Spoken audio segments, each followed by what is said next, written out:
ওম নমো ভগবতে বাসুদেবায়। জয় শ্রীকৃষ্ণ। রাধে রাধে।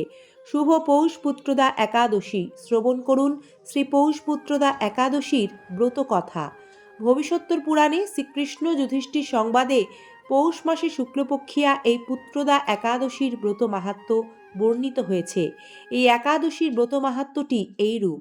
মহারাজ যুধিষ্ঠিরের প্রশ্নে ভগবান শ্রীকৃষ্ণ বললেন, পৌষ মাসে শুক্লপক্ষিয়া একাদশী জগতে পুত্রদা একাদশী নামে প্রসিদ্ধ। এ ব্রত পালনে জীবের সকল পাপ বিনষ্ট হয়, মনুষ্য বিদ্বান ও যশস্বী হয়ে থাকে।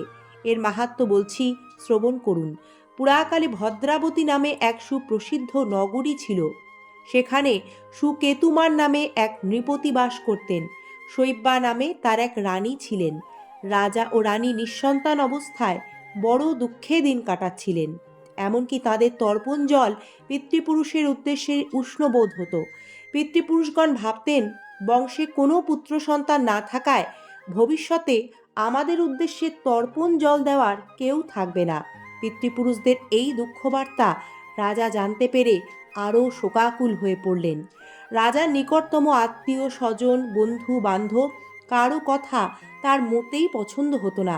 নিরাশার মধ্যে রাজা ভাবতেন, গৃহী হয়ে পুত্রহীন হলে তার মনুষ্য জীবন বৃথা। পুত্র বিনা ঋণত্রয়ের হাত থেকে মুক্ত হওয়ার অন্য পথ নেই। সুতরাং অপুত্রস্য গতির নাস্তি। ভগবত ভক্তি ও পূর্বজন্মের স্বীকৃতি না হলে বিদ্যা ধন ও পুত্রলাভ কি করে সম্ভব? এইরূপ চিন্তা করে রাজা একদিন ঘোড়ায় চড়ে মনের দুঃখে বনে চলে গেলেন। গভীর বনে প্রবেশ করে কোনো এক বৃক্ষ নিচে বিশ্রাম করতে করতে বাঘ ভাল্লুক শিয়াল সিংহ হরিণ হাতি নেকড়ে বন্য শূকর ছাড়া বিভিন্ন প্রকার পক্ষীর শব্দ শুনতে পেলেন। সেই তাল বেল শাল সেগুন মেহগনি বট অশ্বত্থ প্রভৃতি বৃক্ষরাজি দেখে মনে মনে রাজা চিন্তা করলেন, আমি আমার প্রজাদের নিজ সন্তান তুল্য স্নেহ করি। ব্রাহ্মণ সাধু মুনি ঋষিদের শ্রদ্ধা করি। তাদের আদেশ ও নির্দেশানুসারে যাগ যজ্ঞ দান ধর্মাদিও যথেষ্ট করেছি। কিন্তু কেন মনে আমি এত কষ্ট পাচ্ছি? রাজা অস্থির চিত্তে ইতস্তত ঘোড়ার পিঠে আরোহণপূর্বক পরিভ্রমণ করতে করতে হঠাৎ এক সরোবরের তীরে পৌঁছালেন। সেখানে চক্রবাক হংস বক সারস পানকৌড়ি প্রভৃতি জলচর পক্ষী সরোবরস্থিত নীলোৎপল শ্বেতোৎপল রক্তোৎপল ও কুমুদ পুষ্পাদি দর্শন করে পরম শান্তি লাভ করলেন। সরোবরের তীরে ধ্যানস্থ মুনি ঋষিদের দর্শন করে ঘোড়ার পিঠ থেকে নেমে হাত জোর করে রাজা তাদের প্রণাম জানালেন।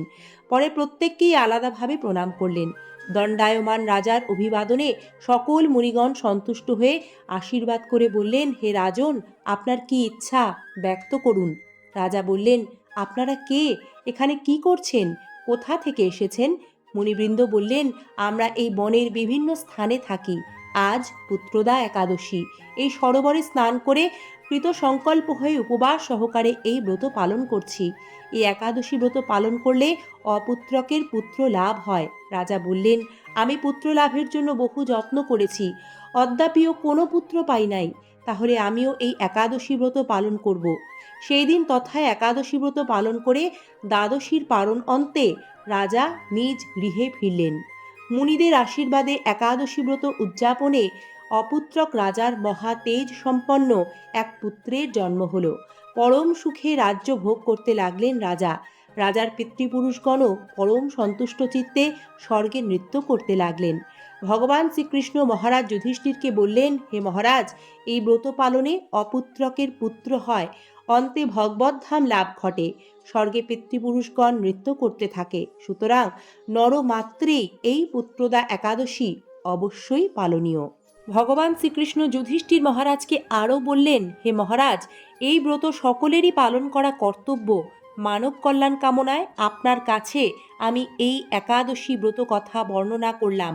নিষ্ঠা সহকারে যারা এই পৌষ পুত্রদা একাদশী ব্রত পালন করবে তারা পুথ নামক নরক থেকে পরিত্রাণ লাভ করবে। আর এই ব্রত কথা শ্রবণ কীর্তনে অগ্নিষ্টম যজ্ঞের ফল পাওয়া যাবে। জয় শ্রী পৌষ পুত্রদা একাদশী কি জয়। জয় শ্রীকৃষ্ণ। রাধে রাধে। কৃষ্ণ কৃপায় সকলের মঙ্গল হোক।